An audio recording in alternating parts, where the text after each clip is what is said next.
What's happening, fellas? I'm driving into work. It's 16 degrees out, and it's been below zero for the last month. But I'm warm inside because I'm going to Daytona Bike Week, my favorite, absolute favorite event of the entire year.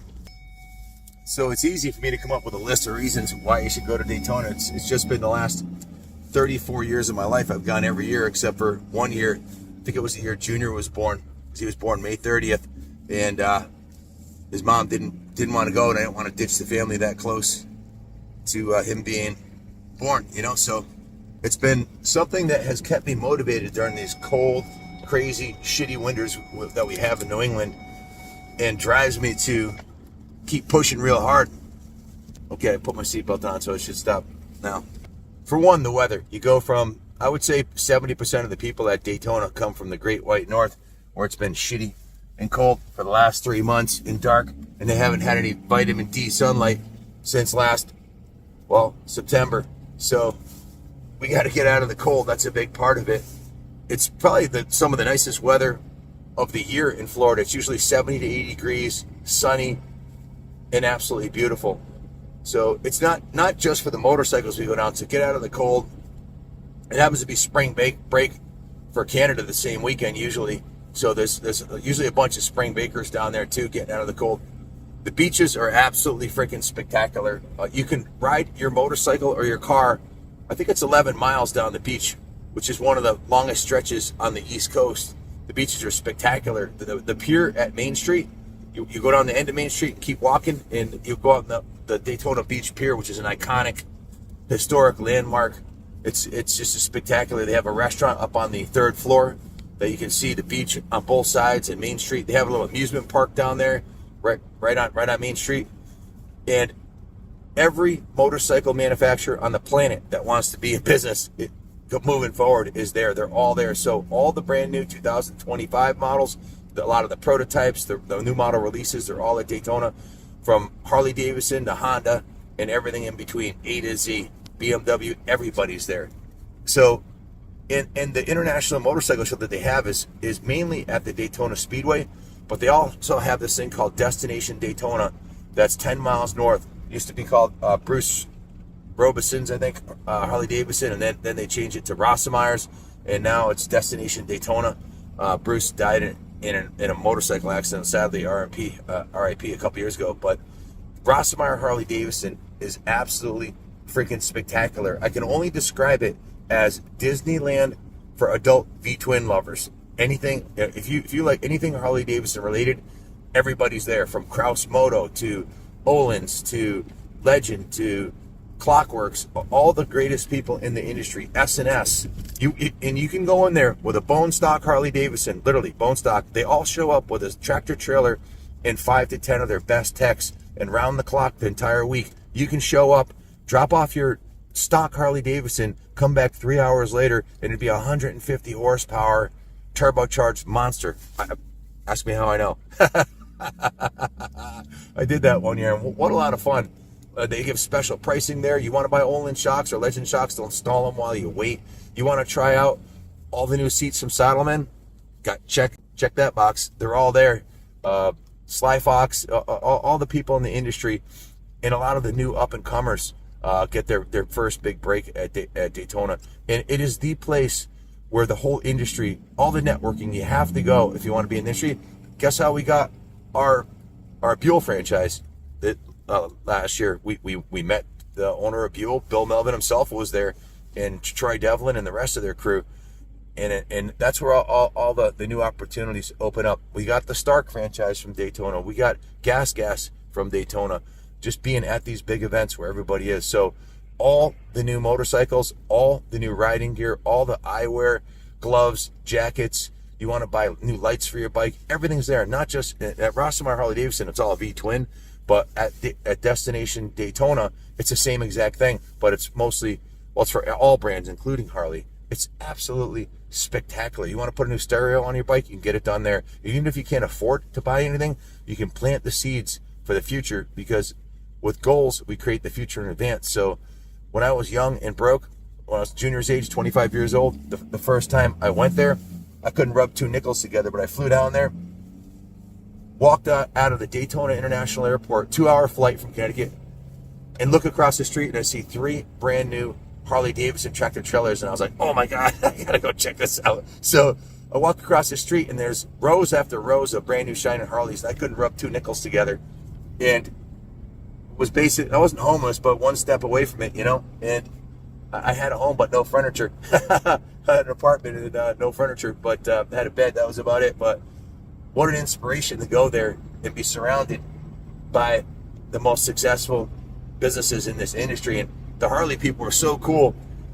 This is the first 10 minutes I'm there. They're like, would you like to try one out? And I'm like, well, what's it cost? I probably can't afford it. Like, it's free. And I go, you could ride a brand new motorcycle for free? And they said, yeah. So I said, how about that brand new Ultra Classic over there? So 5 minutes later, I didn't even bring a helmet. They gave me a helmet. I'm riding a brand new, what today would be a $50,000 motorcycle, and it's a 15-minute route around Daytona. I'm in a t-shirt.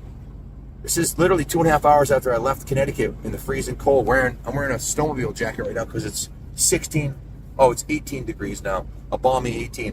So now here I am, it's 85 degrees, and I'm riding a Harley in a t-shirt. I literally had to pinch myself and say, is this real? This is God bless America. So, and then I rode all the other Harleys and some other manufacturers. I rode a Boss Haas there, the big V8 powered motorcycle. Where else can you ride a $100,000 V8 motorcycle without spending a penny? I rode the Triumph Speed Triple, and I rode the big Triple 2300cc bike. I forget the name of it. I've had a few of them, but so riding the bikes, you don't even need to bring a motorcycle. You don't need a lot of money. So I rented a hotel that time, but ever since then I've camped. I figured out you could camp out at the Speedway for peanuts. You could tent camp on the outfield, and we would bring our trailer down, or just a cargo trailer, and camp in the back of the cargo trailer. Then I realized you could go to the inside and get hookups, and 10 years later, I've been in the computer industry. I was making money. I bought an RV. Ever since then, we camped in an RV on the infield of the World Center of Racing, Daytona.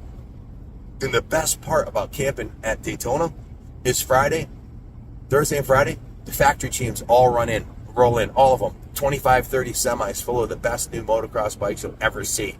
And all the factory riders show up there. They all camp out there too. So it's not unlikely that James Stewart or Ricky Carmichael would be 4 campers away in the other section, or today Roxanne, all those guys, most of those guys have big buses that they camp out there. They're rock stars, right? So it's awesome. So the Supercross at Daytona is my favorite Supercross. The view is spectacular. It's more like an outdoor motocross, and it's on the right in the Speedway. It's spectacular. The pre-show, and then after that night, the next day they have amateur Supercross, which 1,500 of the best up-and-coming new riders, and a lot of vet riders too, show up from all over the country. Think about it, there's 50 states. They actually come from other countries too, Canada and everywhere. But 1,500 of the up-and-coming riders show up for the amateur Supercross, from 50s all the way up to the 450 class. And you see some of the best battles you'll ever see. The women's racing is awesome, the kids racing, and the general scene. The people there at Daytona, I've been going to Daytona for 34 years, and there's 500,000 people at the event every time. So what's that, 17 million people? I've never had a problem at Daytona with anybody having an attitude, starting shit with me, crossing boundaries. There's a few drunk people that you just stay away from, but at every event with that many people. But the general attitude of the people there is one of joy, because 99.9% of them love motorcycles and are thrilled to be around the World Center of Racing with 500,000 other motorcyclists. So after the Pro Supercross and the Amateur Supercross leave, the Vintage Supercross starts. And the Vintage Supercross is awesome. It's like a flashback to 1974, man. Gates after gates of all of the coolest bikes, and they break it into years, like the 70s, the 80s, the 90s, and then the postmodern stuff, all the way up to I think it's 2000. Just incredible racing on the vintage bikes, and a lot of the old factory riders. It's not uncommon to see one of the old pros from 30 years ago show up and dice it out with us, with all the mere mortals that are there. Spectacular event. Then after that, they have the ATV National on a Supercross track, and these guys absolutely send it. The factory teams on the ATVs. After they leave, then the flat track pro flat trackers show up, and they have pro flat track racing right at the Speedway, which is spectacular. Just walking through the pits, seeing all the factory stars. Then they have, of course, the Daytona 200. in the Bagger Racing League. So the best riders on the planet on the 600s and the 1000s and Ducatis, Hondas, A to Z show up, and then they have the Bagger Racing, which is spectacular. The Bagger Racing, they're doing 180 miles an hour on full dressers, which if you told me 10 years ago this would be happening, I'd say you're crazy. And they're doing lap times that are competitive with the 600s and sometimes faster. It's just incredible. So the Bagger Racing League is awesome. If you like vintage bikes, well, guess what? There's a national, the Antique Motorcycle Club of America, I think a couple days before Daytona starts, has their national at a site about, I don't know, 15 miles from the, last year was maybe 10 miles from the track. So the AMCA National is spectacular. I mean, you'll see bikes from as all the way back to the early 1900s, hundreds of them. Giant swap meets everywhere, and it's not just Daytona. In the 30 miles surrounding Daytona, it's gotten so big you can't possibly see the whole event in 1 year. It would probably take you 10 years to hit every event at Daytona, and the reason why it would take you 10 years is, well, there's 10 events going on every day. You can go to Rossemeyer's and see the Wall of Death, the guys riding around circle. You can go see the East Coast and stunt riders. You can see drifter cross. You can see they have enduro racing also. The AMA has their national enduro there also in hare scramble.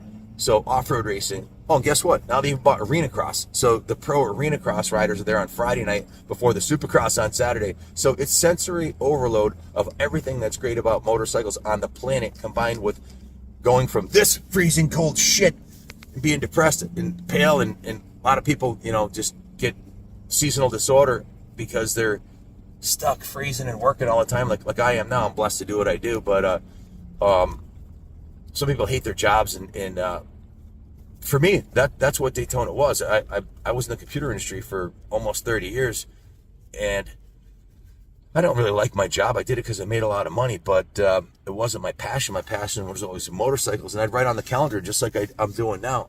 I'm counting down the days. It's 24 days till we leave, and I cross it off every night. It's what keeps me motivated when times are tough. As far as the cops go, 30 years, I've never had a problem. I got pulled over once, and I did not have my license, and I was speeding. I didn't have my license on me, and I was like, go on to YouTube and just punch in Kaplan America. You'll see who I am. I own the motorcycle museum. Check it out. I didn't steal this bike. And he actually did that, and he said, okay, and he let me off with a warning. So if you're not a total a-hole and you treat the cops with respect, which I always do, yes sir, no sir, if you do something, you basically have to light yourself on fire and be a total lunatic to get arrested at Daytona. You almost got to try. I've never had any problems down there. So I never had any problems with the people, never had any problems with the cops. Nothing but pure joy and love, man, for the sport and the people that go. It's literally elbow to elbow. The whole main street is cut down, closed down only for motorcycles the whole bike week. And from 8 in the morning till 3 o'clock the next morning, it's packed. You can hardly find a place to park. Indian motorcycles down there, all kinds of vendors, any motorcycle related accessory that you could imagine, even possibly imagine, is available either on Main Street or the Daytona National Speedway International Motorcycle Show or Rossemeyer's Destination Daytona. It's all there. And then the riding. You're riding up A1A to go to Rossemeyer's, and there's a 10-mile stretch where you have nothing but white beaches and beautiful ocean on your right.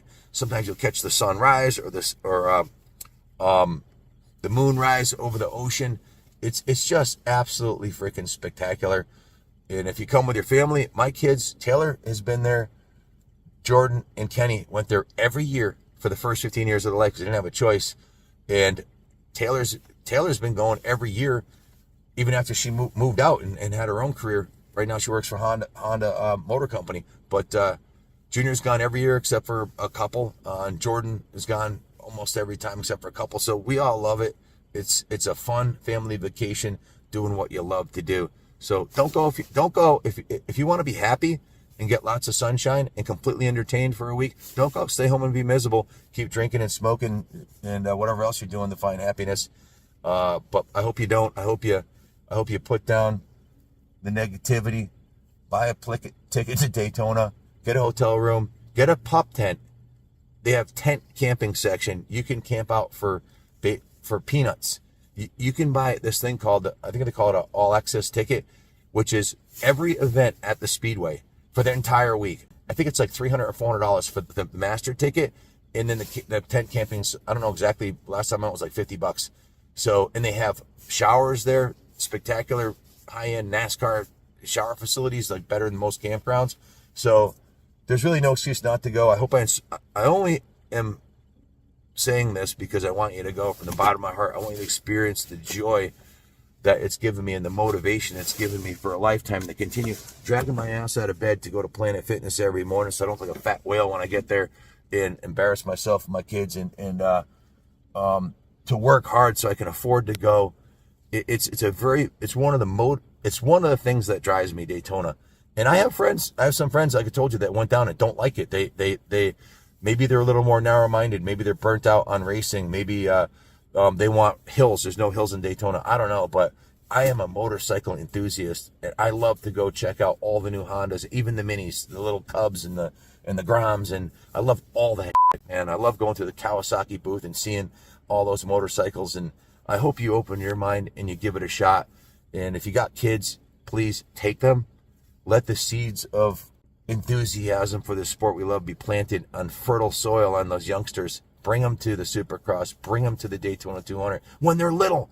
When they're two. I bought Junior to the Southwick National when he was 7 days old. Taylor's been to every Southwick National since she was a baby. Same thing with Junior.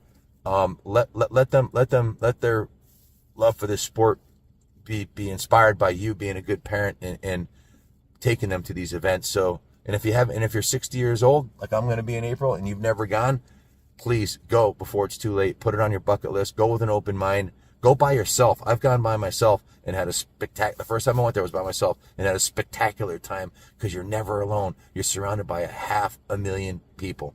I got to go. Jim's not going to wait, and I got to get to work. I love you all. Hope to see you down there, and God bless America.